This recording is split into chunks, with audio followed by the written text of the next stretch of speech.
Warning, censorship. Warning, censorship. Warning, censorship. Well, hi everybody, Ezra Levant here. How you doing? It's great to see you again. Boy, I'm so busy. I didn't even know that it was 12 noon already. I was just sitting here tickety typing away. It's great to be in the live stream chair as I am from time to time. I've been so busy lately that I've let some of my colleagues do the heavy lifting, but it's, I do enjoy it. Whoops, I'll turn off my sound on my own laptop there. There's so many things I want to get through today. I will do my best to take your comments. My colleague Justin will send me a selection of them that I'll read out. And as you know, we're on YouTube, but we have a new move. Have we tried out the new move yet of breaking away from YouTube? So it started this week, obviously. We're going to start on YouTube to say hi to all our friends there because we've got 1.5 million subscribers there. YouTube demonetized us several months ago, so we can't get super chats or anything there. That's not a reason to not do it. I mean, there's no harm. What's the harm in streaming on YouTube, even if they throttle us, even if they demonetize us? There is a harm, which is if we say anything too interesting, YouTube will give us a strike, they will cancel us, they will suspend us, whatever. So that restricts our conversation about some of the most interesting subjects in the world. It's really strange. You can say almost anything, for example, supporting the Taliban. In fact, the Taliban have an account, an official account on Twitter. Donald Trump is banned from Twitter and YouTube, but the Taliban, they're more than welcome. So if you talk about the wrong things in the wrong way, YouTube will cancel you. So our new move is to putter along on all the channels, YouTube, superu.net, rumble.com, and odyssey.com. But when we're going to start talking about the pandemic, we just say, all right, YouTubers, we're going to say goodbye now. Come join us on the grown-up channels where we'll continue this. And it's, I love the 1.5 million people we have on YouTube. It's just that YouTube has come between us. I wish there was some way that we could get access to those 1.5 million people and say, hey, come with us because you're on a censorship platform. Anyways, boy, do we have a lot of news. I want to start with that fun little piece of news that came to my day yesterday in the form of an apology. Look at this apology I got yesterday from Post Media. Ezra Levant, that's me. Dear Ezra, that's friendly. On behalf of Post Media, I write to apologize to you, Rebel News, and Cian Bexty for inappropriately using your photo and video without properly crediting the source of the photo, video, or payment, and for removing your logo from the video and replacing it with our logo. That was wrong and we are sorry. I have spoken with the senior editorial team to reiterate it is completely unacceptable to reproduce content from other media without proper acknowledgement.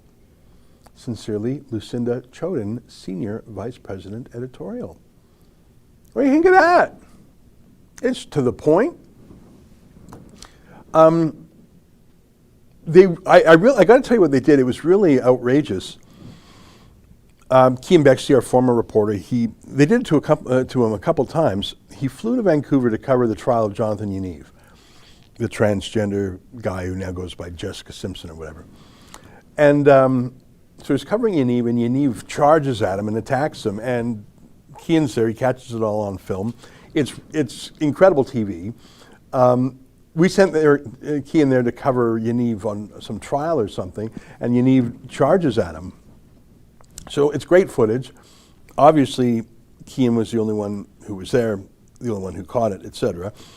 Really, it was quite something to see, so we put that up online. And the Toronto Sun sees that video, illegally downloads it, when I say illegally, contrary to the YouTube terms of service. Okay, so it wasn't like a whoopsie, they downloaded it and then re-uploaded it on their channel. So this wasn't like a retweet or just some sharing. They ripped it, burned it, I think as the kids say. But here's how you know there was malice involved. They stripped off, you could see in the apology there, they stripped off our Rebel News logo and put on their own Postmedia Toronto Sun logo as if it was theirs. No credit to us, no permission from us, no payment to us.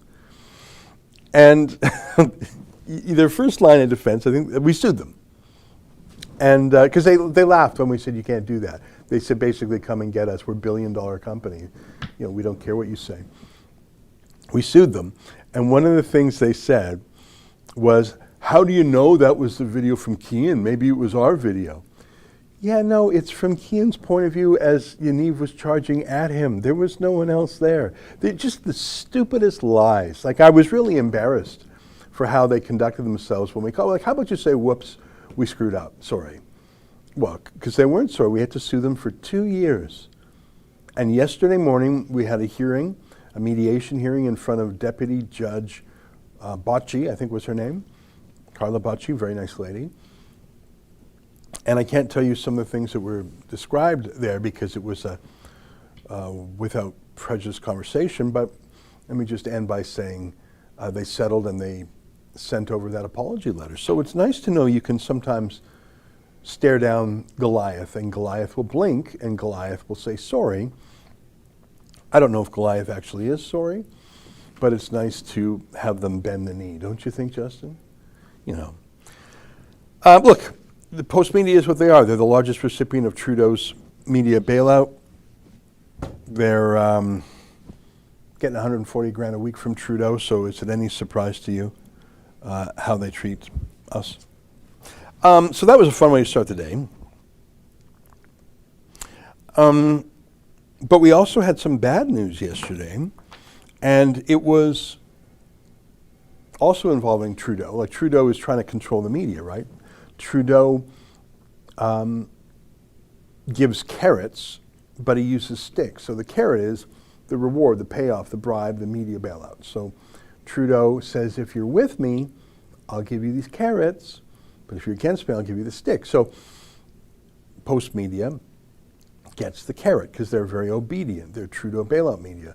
We are independent. So we applied, can you believe it? You have to apply to be reporters at the leaders' debates this year. Forever, leaders' debates were done by the news media. They weren't done by the government. It's a real conflict of interest to have the government run the leaders' debates. Like, how did that happen? How was that acceptable? Well, again, Trudeau bribes with cash.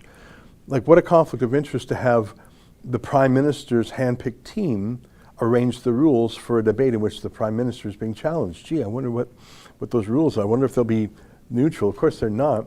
Rosemary Barton is one of the panelists on the debate panel. She's a Trudeau fangirl. She personally sued the Conservative Party of Canada in the last election. Like, it's just outrageous what's happening. But of course, there's no one squawking about it because they're all on the payroll like Postmedia was. So last time, we applied to have two of our journalists attend, Kean Bexty and David Menzies, and they were rejected. We ran to the federal court, and the federal court sided with us and ordered the Debates Commission to let in Kean and David, and they did a great job. So this year, we applied for 9 of our people, because I want to get a lot of our people there. I want Sheila there, and Drea, and trying to think the other journalists. I think Andrew Chapados, and I think Lincoln, and Mocha, I think. So we will, and Tamara, I think 9 of our people, and forgive me, I just don't remember all 9 of them off the top of my head. Court said we could go in, so we applied. And what do you think? Do you think they let us in this time? Spoiler alert, that no, they did not. No, they did not. And scroll down a little bit. They banned us. Now, I don't think I have the documents there. I'll put them up late. I wrote that late last night because they let us know they were banning us late at night. But if you go to letusreport.com, you can read my detailed notes about what they did. Thanks very much. There's not a lot on that page. We wrote it late at night, and I haven't filled it out today. But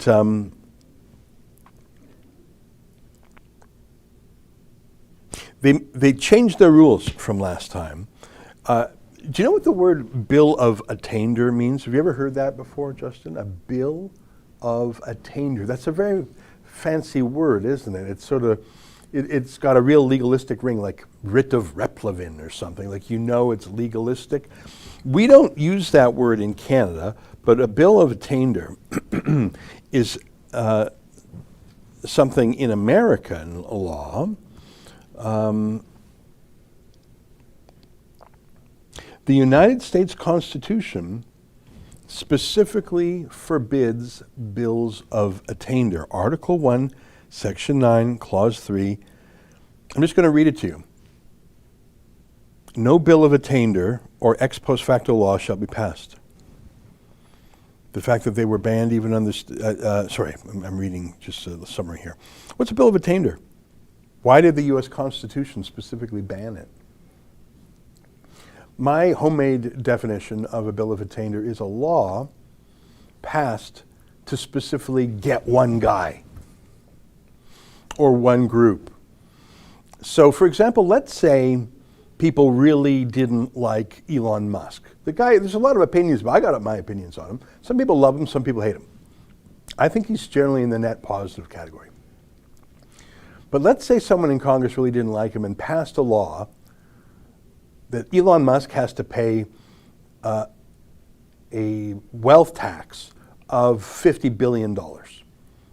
And it was passed into law, and it was voted. That's a bill of attainder. You're targeting one guy. You're not really legislating for the country. You're going after one guy. That is banned under the U.S. Constitution. It's called a bill of attainder. We just don't use that word up in Canada, that's all. It's just an old-fashioned word. It actually goes back centuries.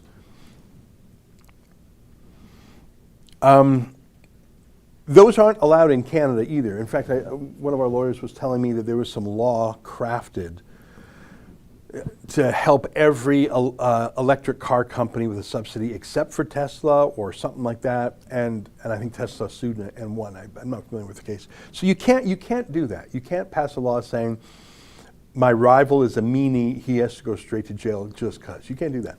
But I'm going on too long about that archaic term. After the Federal Court of Canada let us in the debate last time, Trudeau's Debates Commission said we can't let that happen anymore. We have to come up with rules to keep rebel out.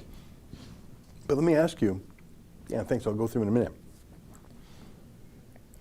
How do you write a rule to keep the rebel out without keeping your buddies out, right? Like, how do you write a rule to get Elon Musk without getting other car companies or other billionaires? Like, how do you do that?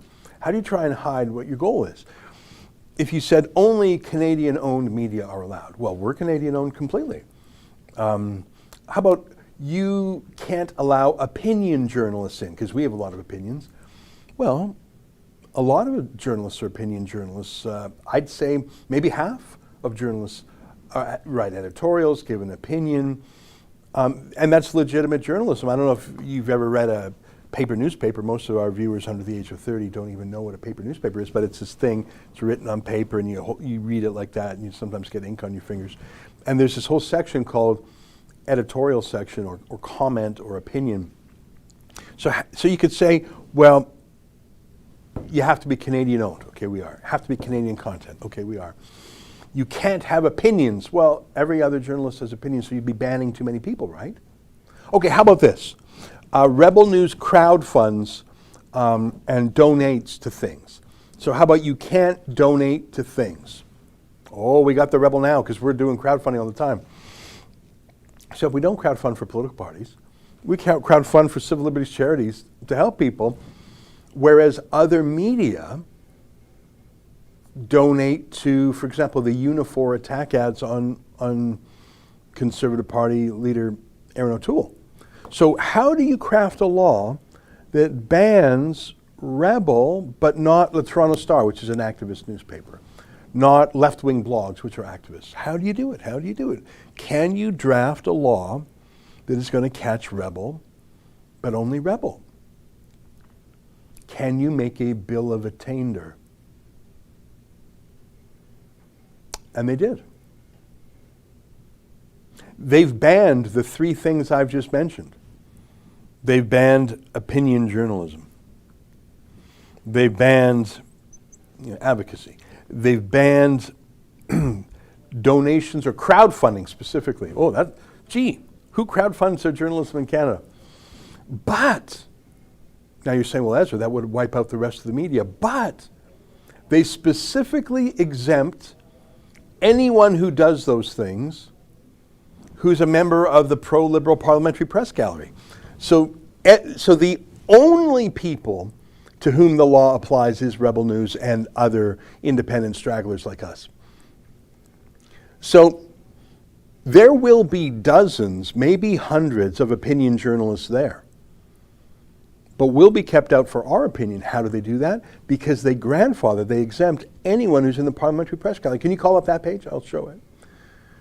We crowdfund for civil liberties. I don't know what that has to do. Yeah, so scroll up a little bit, scroll up. Media accreditation. So they, okay, scroll down. Let me find it here.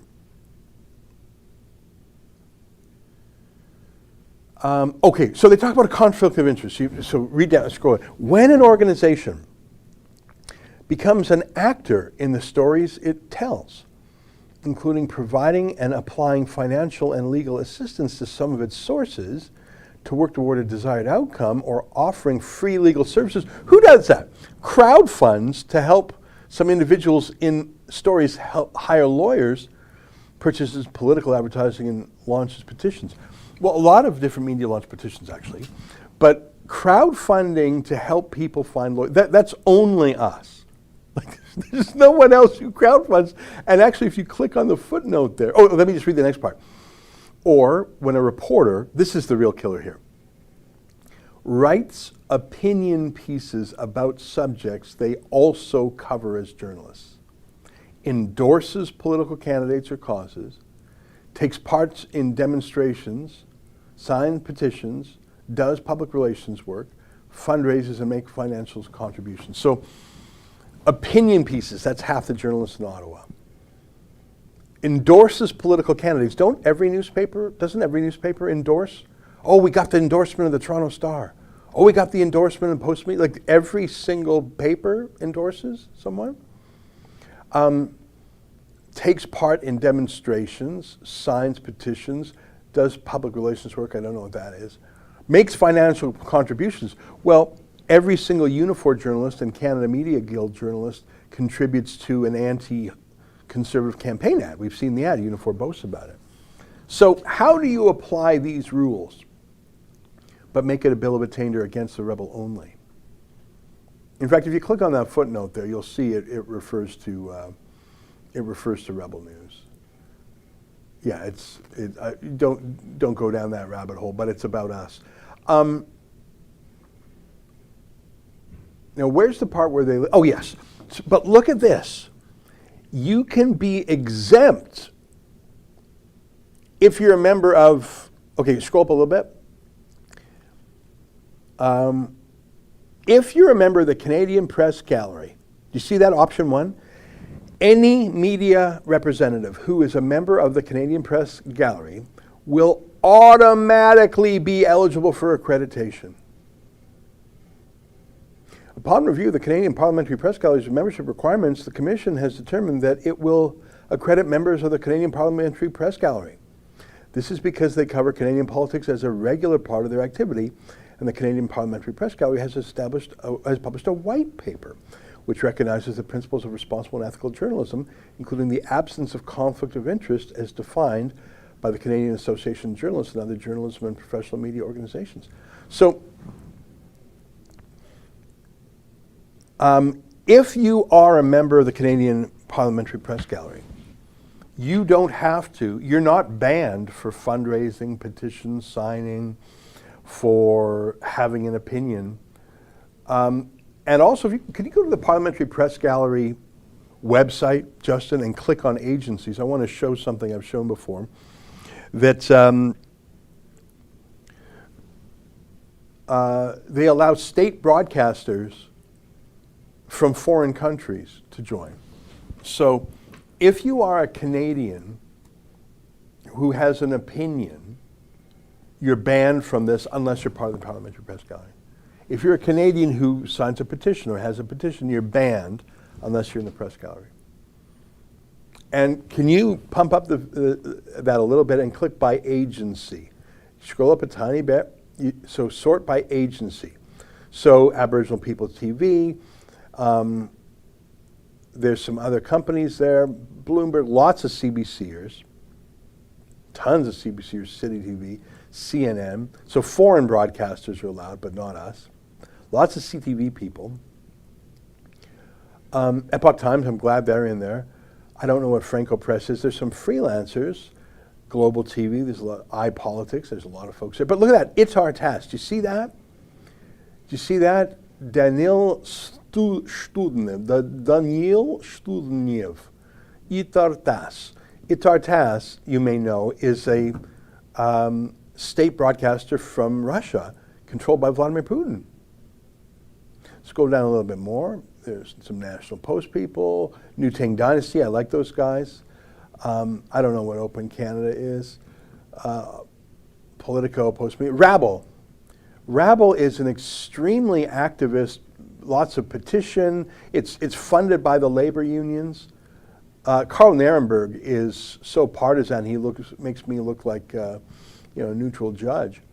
But he's exempted, he's grandfathered because he's on this list. Scroll down a little more. There's the Canadian Press, keep going, keep Globe and Mail, keep going. Hill Times, keep going, the Lawyers Daily. The National News Agency of Ukraine. That is a state broadcaster from Ukraine, a foreign country. And then there's two people from Vietnam News Agency. That's also a state broadcaster. Now, by the way, I have no problem with people from Itartas or whatever coming to Canada's debates. I'm not sure if they should push aside an actual Canadian reporter who has a question for Canada. I mean, if you're Vladimir Putin's man, if you're, work for the Ukraine government or the Vietnam government, I'm not sure if your question can be independent. Frankly, I don't know if you can be independent if you're with the CBC. But why can foreign countries send their state broadcasters in, which are clearly not independent? Why do they get in but Canadians like us can't? You saw the rules, no political opinions. There's a lot of people on that list with strong opinions who are full-time opinion journalists. Yeah, go back to the list. Let's show, for example, some names that people will recognize, perhaps. I don't think parliamentary press gallery people are as famous as they think they are. But there are people on there who are, like for example, go to Mclean, search by agency and go to Mclean's. Mclean's is almost completely an opinion rag these days. They don't do a lot of news. So Mclean's, you've got, there it is, Paul Wells. Does Paul Wells do anything other than opinion journalism? I really can't. Maybe the odd time he does, but I think he's an opinion journalist. John Iveson, perfect example. John Iveson, I think all he does is opinion. Now, sometimes he breaks some news, but it's always within the context of, his opinion journalism. So these folks would be banned. There's some names here. I don't agree with everyone here. They don't agree with me. That's fine. I'm not saying keep them out. But how do you keep, like Mercedes Stephenson, I like her, by the way. Althea Radge, oh my God, she's Trudeau's personal biographer. Like a deep commercial tie to Trudeau, personal buddies. And I'm not saying she shouldn't go. But Evan Solomon, I really like Evan. I think he's the best journalist in Ottawa. But he's got opinions. How can you deny he's got opinions? So what you do is you draft a bill of attainder. Did I see Julie Van Duzen's name there? Peter Van Duzen, sorry. That's Julie's brother, I think. Julie's not on this list, I don't see. And the CBC. I mean, it's just packed with opinion journalists. And I'm not saying ban the CBC, although they are a state broadcaster. The way you let all these political activists in, all these donors, Stephen Wickery, he's actually a pro-Castro activist. The way you let these guys in and keep us out is through a bill of attainder that basically says if you're rebel, you're bad. Everyone else is allowed in except for rebels. So we're going to be taking them to court. I'll post some of the documents later, but you can go to letusreport.com if you want to help. All right, how are we doing for comments and rumbles? All right, Rumble rants, that's what they call it on Rumble when you chip in like a super chat you used to do. So I see John Entwistle, $50, thank you. Rebel reports recently from the nation of Quebec have been superb. Kudos. Well, that's nice of you to say. You know, Alexa Lavoie is just great. I like her spirit, and she does them both in English and in French. Rumble rant from Paul Otto Newman, $5. Happy Alberta Day, Ezra. Yeah, isn't that the truth? You know, I once went to an Alberta Day barbecue, and there was a poetry contest. Did I tell you this, Justin? And I came in second place. And I wrote a limerick. Because those limericks are poems, right? I mean, anything can be called a poem, but it's they rhyme and they're short. Those are the two good things to know about limericks. I would have to try and remember it, because I'm not going to be able to remember it. It was about 20 years ago. But I want to let you know I did win second place in an Alberta Day poetry contest at a barbecue once. I should give myself a little medal for that. Send myself like flowers and a trophy. I'm kidding around. Listen, Alberta is one of my favorite places. I was born there, and it's a real rebel stronghold, and it is the freest part of Canada. It briefly was not. For about 6 months there, boy, they were going down that lockdown rabbit hole pretty wild. Yeah, instead I am exiled in Ontario, which is bringing in a vaccine passport. They're announcing it today. Of course, Doug Ford swore on a stack of Bibles he wouldn't, just like Trudeau said he wouldn't. But they're all doing it. There's just too much money in the vaccines. Can you go to the Theresa Tam COVID stats page and let's check what the death rate is? I think it's still less than 1 per 100,000. You know what I mean? So I would do rate per 100,000 deaths in the last week. I haven't looked at this in a week, but I just know that the death rate of this virus is so close to zero that even on Theresa Tam's page, which is where Justin's going now, so this is Theresa Tam, the chief fearmonger. We'll see in a second when Justin gets that page, but yeah, there we go, zoom in. Can you zoom in? So let me just, what's that measuring? Scroll up for 1 second. The rate of deaths in the last 7 days, scroll to the top just so we show people what page we're on. The very top. So this is the Government of Canada.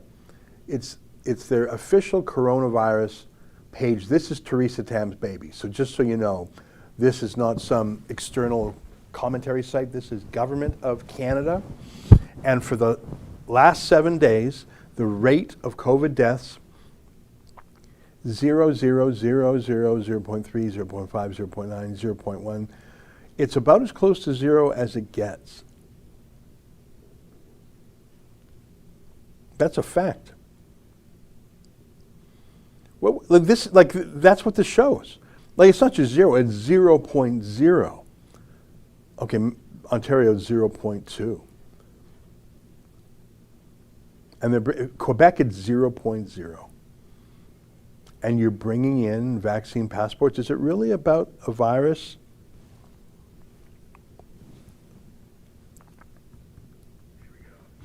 We're going to leave YouTube now because we're going to have a grown-up conversation. I want to invite our YouTube followers to migrate over to rumble.com, superu.net, or odyssey.com.